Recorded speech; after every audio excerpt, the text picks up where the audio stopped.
Elle refait surface 70 ans après sa destruction, et c'est un peu l'antique communauté juive de Vilnius en Lituanie qui ressurgit avec sa synagogue retrouvée. Des vestiges sous terre où se dresse aujourd'hui une école.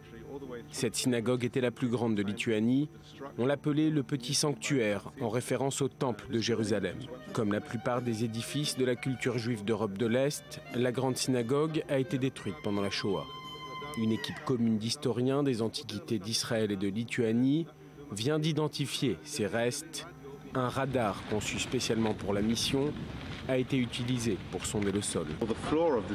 Le sol de cette synagogue était à 1 ou 2 mètres sous le sol d'aujourd'hui. Donc quand on fera les recherches, on pourra retrouver plusieurs endroits et objets. Non seulement l'arche de la zone sainte, mais également l'estrade où avaient lieu les offices. Peut-être même qu'on retrouvera les bains rituels qui se trouvaient à l'arrière du bâtiment. Des bains rituels très fréquentés par la communauté juive de Vilnius. Cette ville était alors appelée la Petite Jérusalem. Avant la guerre, près de 40% de sa population était juive. La quasi-totalité sera assassinée par les nazis et leurs sbires lituaniens. La grande synagogue de Vilnius a été construite en 1630.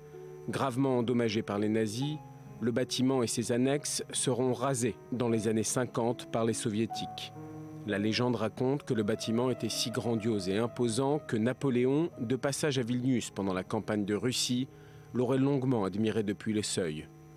L'intérieur était de style Renaissance italienne et donnait une impression de grandeur tout en inspirant respect et crainte.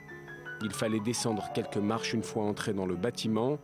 Une loi interdisait aux synagogues d'être plus élevées que les églises. Ainsi, en plaçant le sol plus bas que le niveau de la rue, les architectes gardèrent un espace important tout en respectant la loi en vigueur à l'époque. L'extérieur, massif, devait servir de refuge pour la communauté juive en cas de danger.